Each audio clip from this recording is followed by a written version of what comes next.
like to thank y'all for being here. I'm Nancy Troxel, the events manager, and I will be guiding you through the presenter orientation. My marketing colleague, Madison Biles, is also on the call. And please mute yourself until the time for Q&A. I'll be sending the recording and slides for this session within 24 hours. We have a lot to cover in our agenda in a relatively short time, so I'm going to move quickly through. I'll take questions at the end of the sections, and if you have a question also, you may put it in the chat. Our goal is for you to be prepared and comfortable and not have any surprises when you arrive here in Houston. The purpose of the presenter orientation is to ensure that your expectations are met as well as those of other participants and APQC. So the takeaways for our time today are to have your buy-in, to know our support, how to tell your story, to meet deliverables, and to get to know other presenters. So give me a thumbs up using the Zoom tool or raise your hand if you're ready to get started. Awesome. So let's start with what to expect at the conference. What we've learned. We approach you agreeing to be a speaker as a reciprocal relationship and a business commitment. It's a two-way operation. We each agree to provide what's requested to help each other succeed. Simple, right? Raise your hand if you're willing to agree to that. Thank you. I saw an eye raise, CJ. Conference breakout room. What to expect. All conference events take place at the Westin Memorial City. The dress is business casual, and while it's a great month in Houston for weather, the conference hotel can be chilly, so we recommend layers. Please check in early on Wednesday, October 6th, to allow time to visit the speaker ready room and to receive your name badge that will identify you as a speaker. And if you're attending any Learning Lab workshops earlier in the week, that will constitute as your check-in. Breakout time sessions vary, so the length is a little bit different depending on your time. And there are breaks before and after each session, and so you'll have time to get to your room at least 15 minutes early. People don't sign up to attend specific sections, so we can't tell you exactly how many people will be in yours. It depends on the total conference attended. And based on past attendance, it's been 25 to 85. And the conference breakout rooms will have one of these three setups, and it'll be rounds, classrooms, or a mix. And the photos can give you a good idea of the environment. If your session will benefit from a particular setup, please contact me and let me know that. I'll send you room assignments closer to the dates of the conference. So let's talk behind the scenes, the logistics. APQC will be there to support you. There'll be a room moderator who'll get the session started and introduce you with your name and organization based on the bio and your insights that you've provided us. And then they'll also make sure the presentation stays within the allotted time. They'll have time cards that they can hold up that are for 10, 5, and 1 minute. And you'll want to coordinate with your room representative when to signal you before Q&A, during Q&A, however you decide. Room equipment. Regardless of your room setup, you'll have the same basic equipment in this list. The equipment that speakers use will be cleaned between sessions. We prefer you to use the PC laptops that we provide. Why? Take a moment. Envision this. You walk in the room with ease, and we're ready to go. The technician's familiar with the equipment, and it's already connected to the projector and sound. Your slides have been loaded on the room computer, and they're displayed on the screen. We've confirmed the Wi-Fi works to launch any video or polls you may have. Convinced? I hope so. This is a place where our two-way commitment we made at the start of the presentation comes into play. Technology is part of our world and preparedness is key. Enter any AV special requests that fall outside of the standard room equipment into the presentation information field in the speaker portal. And there is a brief description of what we would need to know about. For example, you're going to have a video, you have polling, or you're going to have heavy Wi-Fi usage. We don't recommend trying to connect to the web via the internet during your presentation. There's not a hardwired internet line, and failure to launch could be a real issue. As you can see, we are ready to handle these things, but it's much, much easier and simpler and more likely to go smoothly if we know in advance. Speaker Ready Room. This is where you'll check in to test your presentation. And this is particularly for if you have video, polling, or other technology, and if you have a last-minute presentation update, and that would be only if it's absolutely necessary. And like I mentioned, you'll want to embed any links that you have to videos into your presentation. And in the Speaker Ready Room, they can help you with that. And you'll also want to mention this to your in-room technology representative just before you give your presentation. So please note the office hours are on Wednesday and Thursday morning, and these are before the conference begins. So you'll want to check in early, grab some breakfast, and then head right over to the Speaker Ready Room for them to help you. In our second presenter orientation about technology, we'll talk more detail about the process. So session arrival time and tech support, you'll want to arrive 15 minutes prior to your session to have time to set up, settle into the room, get situated with your mic, and give your presentation with no last minute worries or technical difficulties. So does anybody have any questions about the sections that I've covered so far?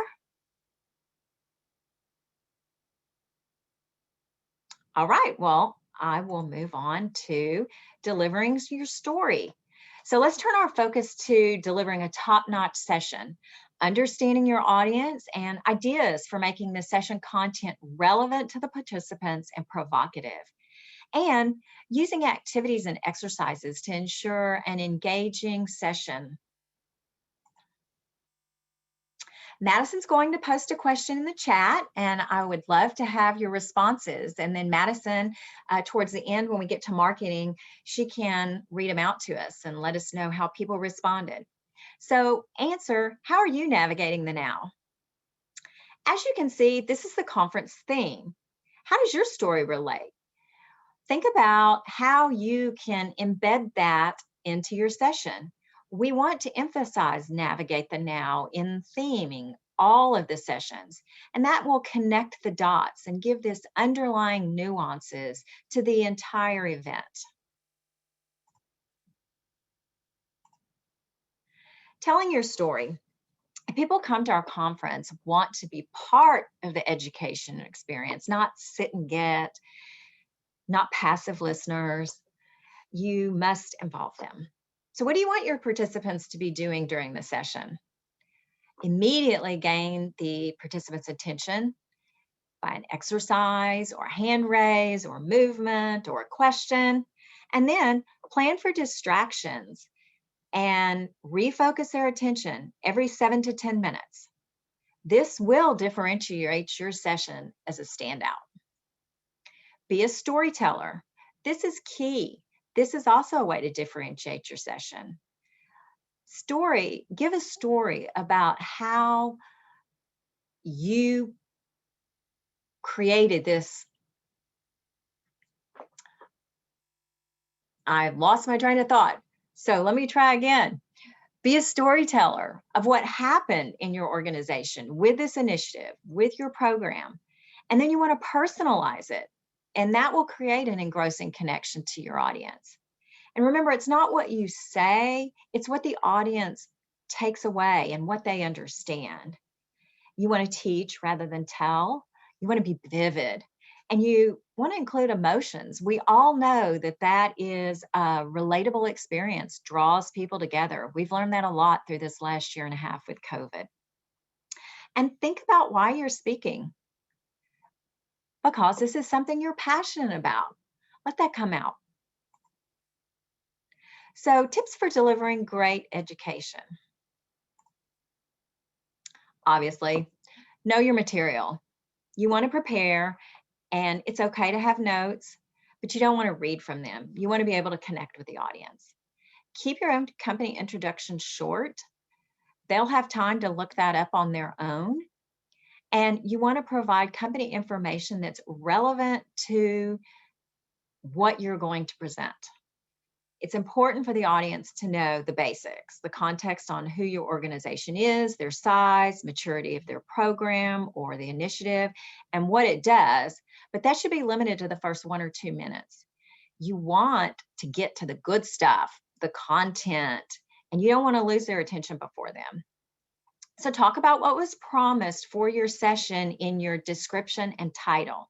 And if you're not going to present on that, let me and Madison know, because we don't want the audience to be disappointed. We want them to come and get what you promised. Challenge the participant's brain with the balance of a deep dive.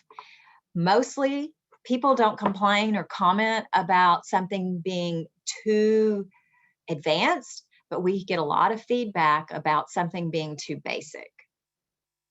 And remember, most audiences can only remember 2 or 3 points anymore, and they'll begin forgetting them, some or most of them. So practice your presentation and rehearse in a variety of ways. Decide what to include and what gets left on the editing room floor. Stay within the allotted time. And remember, your session is not a sales pitch. Create and follow a framework for your presentation. We like one that dates back to Aristotle. Tell them what you're going to tell them, and tell them what you told them. We've created this sample layout, and it gives the basics for how to organize your content. And I encourage you to click and review the template and then merge that into your organization's PowerPoint. Starting the presentation, tell them what you are going to tell them. You can unfold your expertise throughout your presentation rather than telling them all at the beginning. Set the stage, briefly provide the context for what you're going to share, how you've been involved, your role, how you know what you know. Clearly state the learning objectives, what you plan to cover, and any key points or big sections, the what's in it for participants. And then get to the subject quickly. Time will go by so fast. Problems, solutions, and lessons learned. This is the tell them part of the framework and the bulk of your presentation. Share how others can leverage your experiences. You want to tell the how, not only the why. Give attendees a toolbox, something actionable they can apply.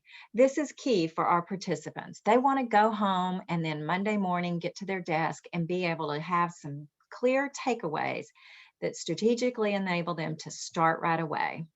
So while your slides may focus on the techniques and methodologies, when you speak, start with the challenge or opportunity, explain how you made your decisions, what tools, programs, approaches, methodologies you used, and you'll share your critical success factors and lessons learned.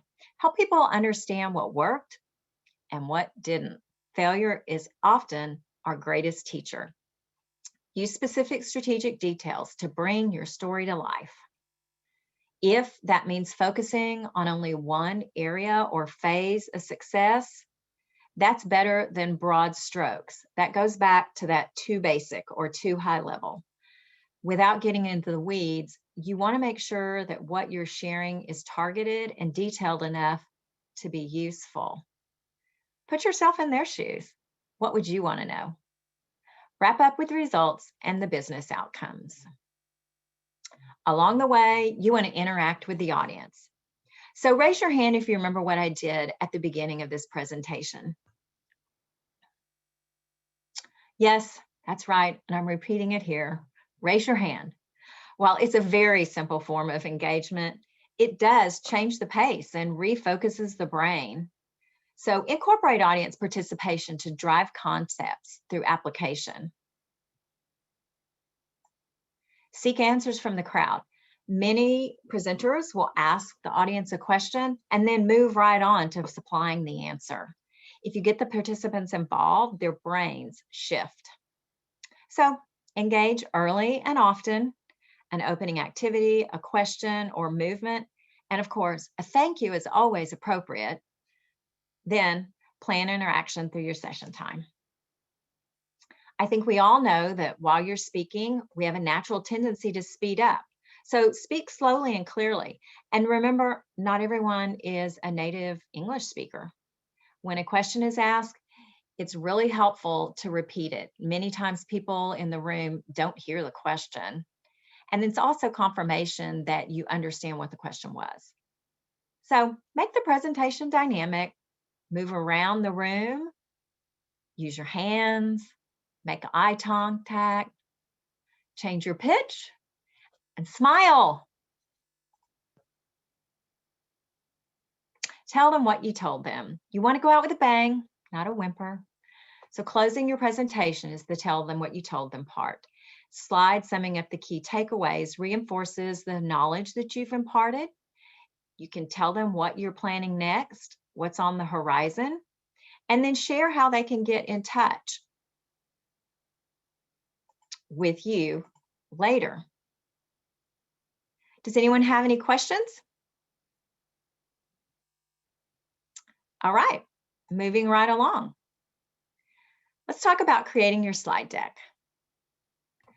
Slide format, most of the time nowadays, it's automatic when you open your PowerPoint. It's going to go right to the 16:9 ratio, and it'll go to on-screen show. We acknowledge many of you are operating under corporate specs for your PowerPoint template, and we want to advise you that you'll really want to pay attention to creating strong contrast in font color. Some of the rooms are bright at the Westin, and light blue or gray font is on white. It's not going to be readable at the back of the room when it's projected. Your smallest font should be a minimum of 20 point. And that makes for more readability and less text and more you. PowerPoint don'ts. I'm not going to read this slide because that would be breaking the first don't. Seriously, we see these come back on evaluations, so just notice them as you're developing your presentation. Slide content, make sure that it's visually pleasing and not too crowded. It's a good rule of thumb to include no more than one slide per 2 minutes of talk time. Think about it. How many slides is that per minute when you allow for 45 minutes of presentation time? It's about 25 slides, so it's really very few actually. Edit, edit, edit. It's much easier to cut things out when you're creating your presentation than when you're giving it and you realize you have 10 minutes left and are only halfway through. Then people see the slides you're skipping and think they're missing out on something. And believe it or not, we advise speakers of this every year, and every year we have speakers that come with 50 or 60 slides. They flip through them fast and we get negative evaluations because they've lost some of the content in their delivery. So, what is memorable? Pictures beat text. Attendees can't read, listen, and think at the same time. So they're compulsive readers. And if you put too much on the slide, they're going to be reading, and guess what that means? They're not listening to you, and you're the star, not your slides. So this is a prime example. As a rule of thumb, if you find yourself saying, I know you can't really read this, but you've made a critical error in your slides. So our advice is if something is really detailed or if there's some 1 or 2 slides you don't want to distribute, provide a shareable deck or upload a handout. Don't feel obligated to put it on the slide. In the speaker portal, there are fields for you to upload your presentation, a shareable presentation, and up to 3 handouts. So check your presentation. Here's a great example of what was probably very readable on a laptop, but when you see it projected in a room, I can't read that. I even have my glasses on. So move to the back of the room. Consider the room's much larger than a typical conference room. See any embarrassing mistakes? Be sure to run spell check and have a colleague proof. Remember, you know what the slides say. Just make sure the intent is clear and the font is readable. Build your confidence by excessive rehearsing. Rehearse with your slides, especially if you have builds. Practice your rhythm with interruptions for Q&A. And engage 1 or 2 colleagues to listen and provide feedback. Are there any questions that come to their mind and they want to know more about as you've delivered your material? So obviously, we cannot emphasize enough that rehearsing aloud, using changes in tempo, appropriate pauses, movement, and audience engagement will keep the participants' attendance. Criteria for session evaluations. So feedback's super important to APQC, and your session will be rated reflecting audience satisfaction. Participants will complete the session evaluation in the app, and you'll want to give a moment at the end of your presentation for people to do that. And then there will be an opportunity for you to receive your evaluation results after the conference. Any questions? I have one, Nancy. Sure, Paul. So you said there's a limit on 3 on the handouts. Yes. And one of the handouts I'm going to have is related to an exercise. My understanding in reading through all the speaker stuff is I need to produce that handout as a hard copy and have it available. If they're going to be doing the exercise in your session where they tangibly need to have that, then yes, you want to assure that you had the handouts to give to them. If it's something that they would have just for future reference, then that's something that can be uploaded into the app that we'll do if you put it into the speaker portal. Okay, all right, thanks. That's helpful because I think I will then not give it to them because I think they could do it without it.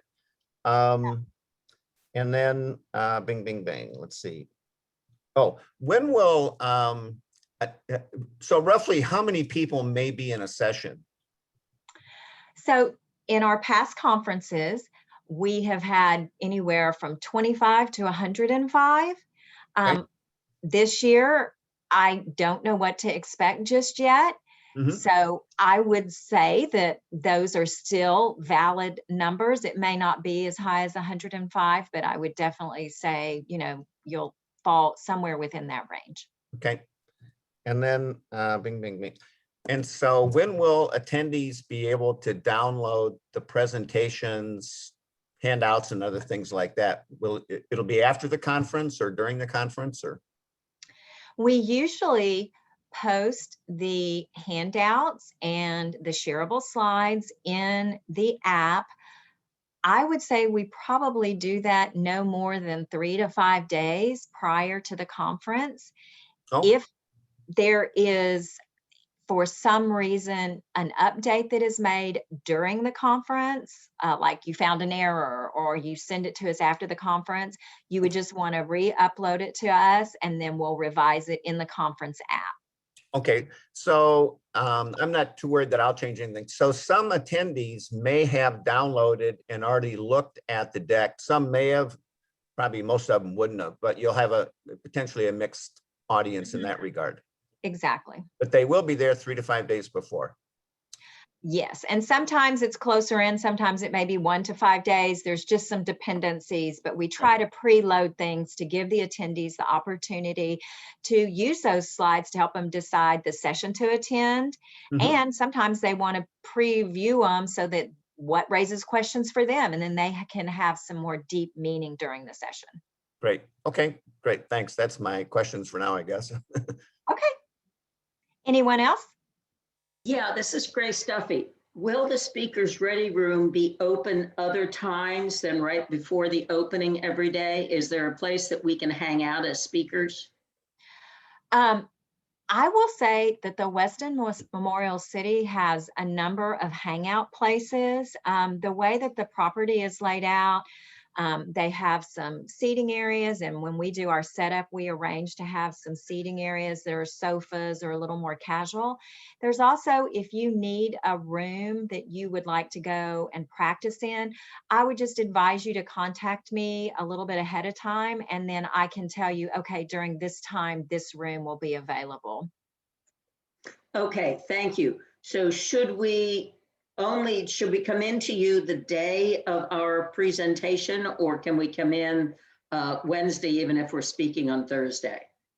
You can do whatever is most convenient to you. We offer those 2 days, and if you want to come Wednesday because you feel like you just want to be prepared, get that off your list and you're done and you're ready to go, that's what is for your comfort level. And if for any reason I felt like I needed to add some additional times, that's something that I will assess. Once I know how many presentations have a little more complexity to them, like video and all of that, that's how I gauge how long my speaker ready room needs to be open. So if I needed to pick up some time during a lunch hour on Wednesday, that's where I would add additional time for speakers to go to the ready room. Thanks, Nancy. I'm good. Okay. Anyone else? Okay, well, let's move on to next Yeah, step. Nancy. Sure. Yeah, Mike Prevost and Ian Taft here. 3 quick questions. Are you going to be live streaming this? We are not live streaming at this particular time. At this moment in time, we are not planning on any live streaming. Can we bring our own videographer with us to video just our presentation? We want to eventually work that presentation into a strategic marketing product that we're putting together. Yeah, I think that that's something we're amenable to. I would like to have a little bit longer conversation about it to make sure that we would be meeting the needs that you have. And then if there's any technology that needs to be worked through, that's something that we can talk about offline. Okay, and then the last question is really about the embedded video that we propose to have in our presentation. We'll need to, when we can upload that onto the portal, the authors portal, presenters portal, we'll be able to upload all the video so that it's all one package. Yes, and if for any reason there is a size limitation when uploading presentations to the speaker portal, and it's not unusual that some speakers have more in their presentation.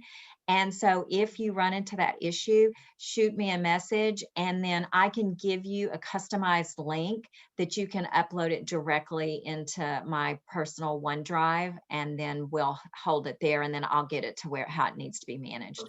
Great, thank you. It's perfect. And Thank that you. would be true if you had, like you said, some videos that were not embedded into your presentation that need to be, that we could manage it that way. Okay. All right. Super, thank you. Thank you. Okay, well, let's move on to next steps. Key dates to calendar. Conference registration is required because it is separate from the speaker portal. So if you haven't registered, please follow the link. It's here or it's on the conference website, and you'll use the code SpeakerComp in all caps at the end of registration to plug in before you hit the payment page. The Weston Memorial City has a limited number of hotel rooms at the APQC rate. So you'll want to book your hotel before August 6th. You can make that reservation directly from the location page on the conference website. Your slides are due August 13th, and you'll upload those to the speaker portal. And then I'll talk more about peer review and pre-recording dates in the next few slides. I just want you to be prepared that those are pretty quick turnaround. They're back-to-back weeks. And the other thing is, this speaker resources page is a live page updated regularly. And so I encourage you to bookmark it. I'll also put a copy of these slides on that page, but it has almost all of the resources and information that we've talked about here on that page. And we created it just for you. Okay, so uploading your presentation, you've all been to the speaker portal. And so when it's time to do that on August 13th or before, you'll just log in with your registrant ID that is your speaker ID. And then you'll click the section titled Presentation Information. And then when you scroll down, there are very clearly itemized upload here for your presentation, your shareable slides, and any handouts. And like I said, if you have any challenges with exceeding the limit, reach out to me and I will provide a different link. You'll want to be sure to save your work, press submit, and then be sure to log out. And then the other thing is if for any reason you haven't gone through and checked your bio, or you haven't given us the permissions for what you allow us to share or not share, you'll want to be sure to do that. And those appear in different sections. And I think it's called presentation needs. I'm not sure. I should have checked that. So remember the two-way agreement. This is where it really counts to keep your commitment to be on time. So about your presentation, this is what happens behind the scenes. You have processes in your job, and this is the process in a conference manager's job. So what happens, why we want it so early? We do peer review. We load your deck into a PowerPoint onto the PC laptop that's in your session room. If you've given us permission, to share your slides, we upload a PDF to the app and to our APQC resource library. And as I mentioned, it enhances your session if attendees have your slide deck to preview, and it helps them decide what session they may attend. So for peer review, I've mentioned that a couple of times, and it's a benefit to make you shine. We want your session to be outstanding, and we found that peer review is an effective way to assure that the content is clear and to help prepare speakers. So Brittany Dixon of APQC will be reaching out next week to set up a 20-minute call with you. And the purpose is tactical. It's to give our content leads an opportunity to give you helpful insights about the presentation that you submitted. Once a date is scheduled, in that calendar invite will be feedback from way back when you submitted your original program, and our selection committee wrote their review and feedback about your suggestion. And so that will help you to prepare about some things that maybe you need to clarify as you create your presentation. Also within that calendar invite from Brittany is going to be a Calendly link, and you'll click on that link to schedule your recording time with Madison Biles that happens August 24th through September 4th. So then after we receive your final presentation slides, August 13th, the peer review committee, they look at your deck to ensure that the intent is clear, that the terminology is company agnostic, and that the slides are readable. On the call, you'll discuss any suggestions for updates and ask content clarification questions. Then after the call, your content lead will send you that feedback that you just had on the call, and then you'll be able to make updates to your presentation and then resubmit your final deck. You'll have a very quick turnaround time to update your slides because your pre-recording will happen the very next week. So here are the calendar invitations that you're going to receive. From me, you're going to receive our invite for our next orientation that talks about technology. And just like this one, you'll choose one of the dates to attend. You will get a calendar invitation for your peer review call that you schedule with Brittany during August 17th through 23rd. And then within that same invitation will be your Calendly link. And if you want to use this link here, it's the same link that will be in that calendar invitation. You'll want to schedule your calendar as soon as possible because Madison has limited times and we want you to find the time that works to record your session for you. All right, so I just want to check before we move into this marketing piece. Does anybody have any questions about the deadlines, deliverables, key dates, peer review? Take us back through the pre-record. So you're recording this before we go into Houston face-to-face? Yes, pre-recording will happen before you come to Houston face-to-face. And this is our backup plan. And the reality is we just have to have it. After going through the last year, there's still uncertainty in the market. And it's actually a best practice at this point for a conference to have the recordings. There's also a possibility that the recordings would be available in our resource library for a limited time. Okay, thank you. Thank you. I know it's an extra step, but I know that we'll all feel safer and more secure having recordings of the sessions. And are these audio, both video and audio, or just audio, or how will those be done? Sure. Madison, do you want to take that? You're on mute. Can you hear me now? We can. Perfect. Yeah. So you will join and you'll join on camera, and will reserve 75 minutes. Is that correct, Nancy? Yes. And that will allow us just to talk beforehand and make sure that your background, that you're comfortable, answer any questions that you have before we get started. And then I will press record and let you share your screen. You'll have control of your slides. You'll advance through, give your presentation almost like as if you were presenting on a webinar. And we'll share your camera. And then once you're done, we'll send you the recording, let you take a look, and we can go from there. Okay, and this again is a backup, we're assuming the world goes okay, we'll be presenting live and things like that. And just like Nancy said, if we want to we may end up putting these in our resource library for a limited time. And we hope that by recording them this way, it just kind of takes the pressure off you because all you have to do is join on Zoom. We'll give you the keyboard privileges. You'll advance through your presentation. And it just kind of takes the pressure off of how are you going to record this and the quality and whatnot. Yeah. And I was just in the process today of glancing through some of the earlier emails with the dates and all that. Was there in the original emails an earlier date? I got the impression that we submit our deck and then there would be a recording.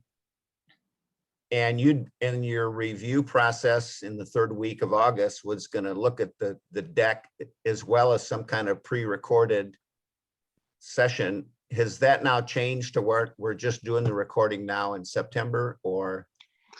Yeah, the progression has always been, you submit your slides, we peer review your slides, we give you an opportunity to update your slides, you submit your final presentation, you pre-record, then you come to the conference. Okay, so I was seeing something that was not quite right. So, okay, good. We did update the process slightly. Instead of you recording your session on your own time, we're allowing where you can join the Zoom and then I'll record, and then you don't have to do any uploading or anything on your end. Okay. If there's one thing to note is that if you are giving your presentation and you kind of stumble, you can just pause and then pick up, at a certain point of your presentation. That way we can just kind of cut out. So we're taking all of the work as far as the editing and recording off your hands and putting it on us. And then that way you don't have to upload anything. You can.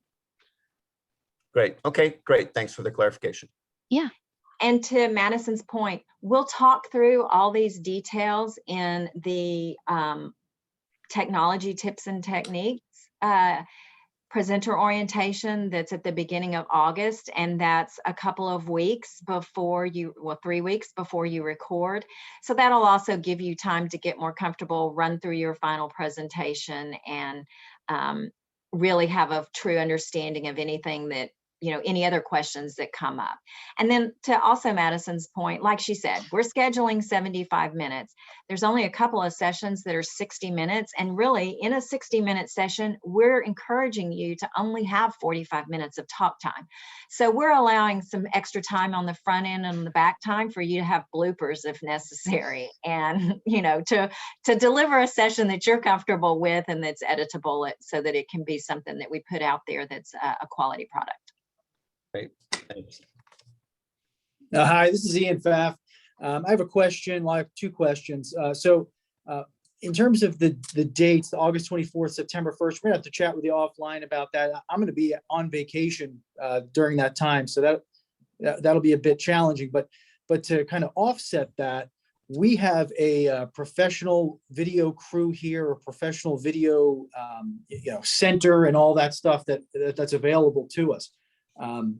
Could we record our presentation using our videographers and our multimedia team and submit that to you guys? You can, and I know that there are some organizations that are well equipped. And so that's the part that, there's some that just don't have those resources. So what we want to do is provide the resource wherever it's needed and wanted. And if you've got that capabilities, then we certainly welcome it. What we would like to do is to just have a check-in with you before you do that recording, so that we have our expectations are set. We're setting expectations and we're all on the same page as you go through it. And I know y'all have resources for incredible quality. So, but just so that we would talk offline and then have some stage setting to assure that we're all on the same page. And then we'll work with you as far as when you're on vacation. I know you just probably don't want to spend your vacation recording. I don't know why not. Well, if you'll take me at the beach, that's fine. But and I'll probably have a daiquiri or two, so I'll be a little loose. But Okay. no, we'll work with you guys offline, and yeah, we have some great capability here. We just want to do a bang up job and make sure it aligns with the schedule and whatnot. So we're tracking all. We'll collaborate with the APQC team. Wonderful. Thank you all. Thanks. Okay.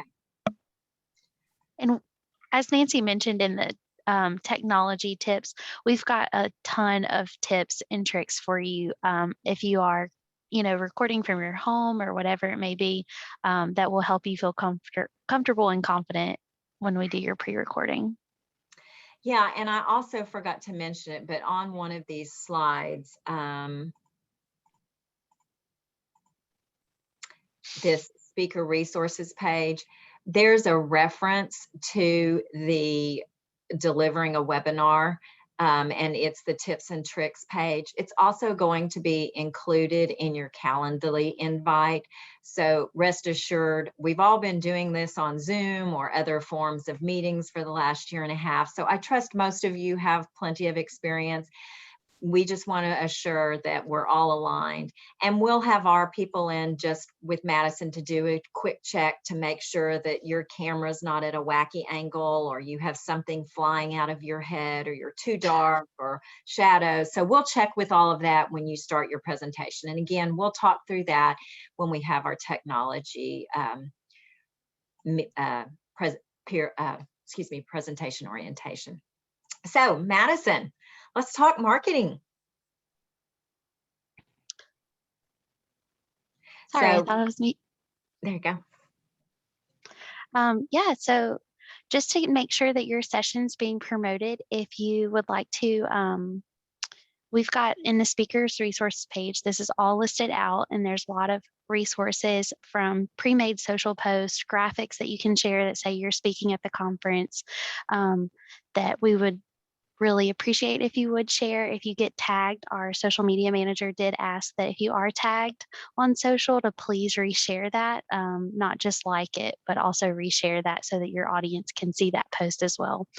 And then if you would like, we would really appreciate if you'd create a 30 to 60 second video describing how you're navigating the now. And then another option would be if you wanted to create a short video that's describing your session, we can also also share that on social media. So anything that you're willing to do, we will take. So just if you do create something, please send it to me at mbiles@apqc.org. And even if you would like help recording a short video, I'm happy to jump on Zoom with you and record it and then take the video from there. So just let me know if that's something you're interested in. And I do want to say thank you to everyone who agreed to contribute to the APQC podcast and blog. All right, well, I recognize that we're at time. And first, I want you to give yourself a round of applause. See, there's another form of simple activity. You've worked hard and it's time to have some fun. So on Wednesday, October 6th, I invite you to join your colleagues at the reception at the Weston Memorial City.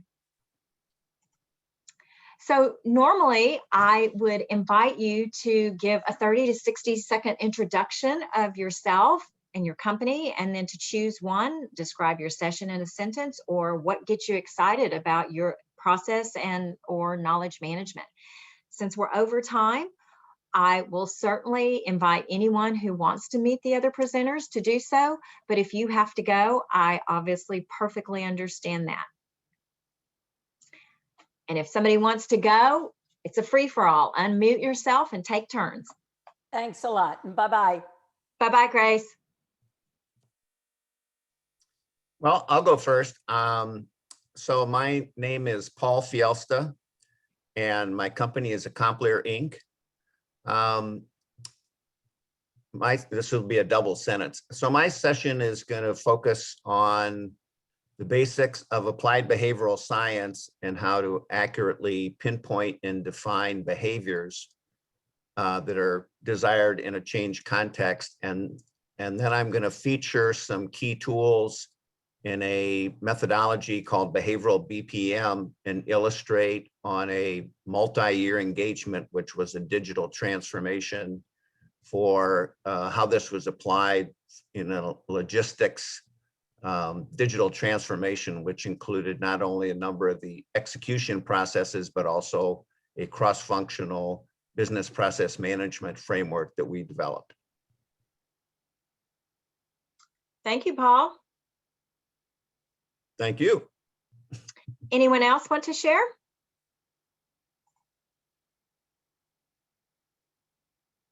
I can jump in. I'm Amy Elbus. I am from Thomson Reuters, and what gets me most excited about process improvement is that aha moment when you've got really reluctant people who don't want to change and they suddenly realize that this is wonderful. I love watching that transformation in people. That is a wonderful experience. Thank you, Amy. Who would like to go next? Okay, we got two of us here. So my name's Ian Pfaff. I'm the Chief Knowledge Officer of U.S. Army Training and Doctrine Command. And by my side here is Dr. Mike Prevost, who is the Deputy Chief Knowledge Officer of TRADOC. So I think for our session is going to be about mobilizing knowledge across TRADOC and the Army. And what gets me excited about this session is also what gets me excited about knowledge management. We're going to be showing the audience and everyone who looks at our materials afterwards exactly how we're taking knowledge management and applying it. We're not just doing KM for the sake of KM, we're actually applying it across the enterprise. And we're going to show how KM enables decision-making of senior leaders and staff, how KM helps to get to solve problems faster, how we're strategically aligning the enterprise and how the enterprise is using KM to drive their strategic objectives and goals. So I probably missed a whole bunch, but Mike, over to you. I think that's right. I mean, we're not going to talk about the little projects. We're going to talk about the projects that are impacting 1 million people, right? Or a 500,000 people across the entire Army. And so you're going to see some of the specifics of that in this presentation. Sounds intriguing and impactful. All right.